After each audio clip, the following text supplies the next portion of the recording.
بسم اللہ الرحمن الرحیم۔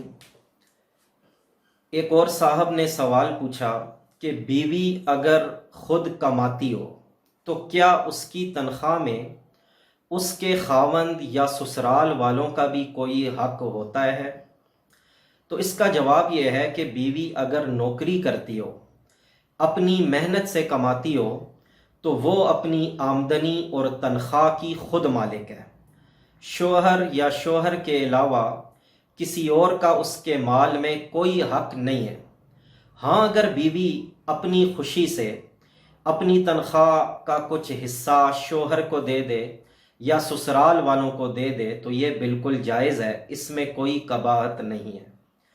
اسی طرح ایک اور بھائی نے سوال پوچھا کہ میرے ہاں بیٹا پیدا ہوا ہے اور میں اس کا نام شاہ میر رکھنا چاہتا ہوں، تو کیا یہ نام رکھنا درست ہے؟ تو اس میں عرض یہ ہے کہ شاہ میر دو لفظوں کا مجموعہ ہے، ایک لفظ ہے شاہ اور دوسرا ہے میر۔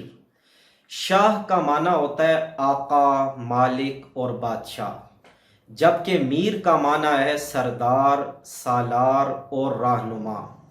یہ نام رکھنا فی نفسی ہی تو جائز ہے، لیکن چونکہ اس نام کے معنی میں ایک طرح کی بڑائی اور تعلی پائی جاتی ہے، اس لیے بہتر یہ ہے کہ یہ نام نہ رکھا جائے اور اس کی جگہ حضرات انبیاء علیہم السلام یا صحابہ کے ناموں میں سے کوئی نام رکھ لیا جائے۔